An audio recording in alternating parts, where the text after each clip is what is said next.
AP రాష్ట్రంలో కోడికత్తి scene అనే కోడికత్తి case అనేది ప్రముఖంగా గత 5 సంవత్సరాల నుంచి వింటూనే ఉన్నాం. ఒక పేదవాడు, ఒక చిరు ఉద్యోగి కోడికత్తితోటి ప్రస్తుత సీఎం గారి మీద ఆనాడు అటాక్ చేశారనేసి కేసు పెట్టేసి అతన్ని జైల్లో పెట్టించడం జరిగింది. అతనికి ఈ రోజున హైకోర్టు బెయిల్ మంజూరు చేయటం ఏటీపీ పార్టీ, ఆల్ తెలుగు ప్రజా పార్టీ స్వాగతిస్తుంది, వారికి ధన్యవాదాలు చెప్తుంది.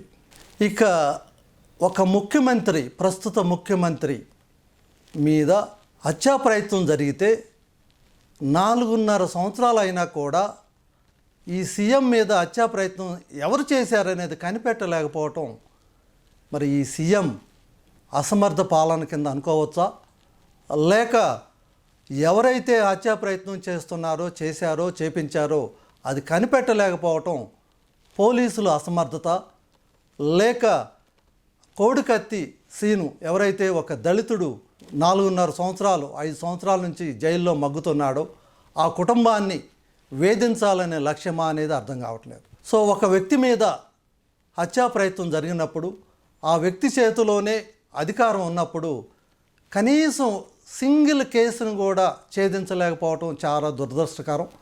సో ఇలాంటి ప్రభుత్వం ఈ రాష్ట్రాన్ని పరిపాలిస్తున్నందుకు చాలా బాధగా ఉంది. సో ఇలాంటి ప్రభుత్వం ఉండకూడదు. ప్రతి ఒక్క వ్యక్తికి కూడా న్యాయం జరగాలి. న్యాయం జరిగిన రోజునే నిజమైన డెమోక్రసీ అంటామే, కానీ అలా కాకుండా 5 సంవత్సరాలు ఒక వ్యక్తి జైల్లో ఉన్నాడంటే చాలా బాధిస్తుంది. సో ఈ పార్టీ ఆధ్వర్యంలో ఇలాంటివి జరగవు అనేసి హామీస్తున్నాను. సో ఆ కుటుంబానికి, కోడికత్తి సీను వారి యొక్క తల్లికి, తమ్ముడికి హృదయపూర్వకమైన ధన్యవాదాలు చెప్తున్నాను, వారికి విషయం చెప్తున్నాను ఈ పార్టీ తరఫున. సో అదేవిధంగా ఈ గవర్నమెంట్ ఈ 2 నెలల్లో అయినా సరే ఈ కేసుని క్లోజ్ చేస్తారా, కనిపెడతారా అనే తేల్చాల్సిన బాధ్యత ఈ యొక్క ప్రభుత్వం మీద ఉందనేసి ఆల్ తెలుగు ప్రజా పార్టీ కోరుకుంటుంది.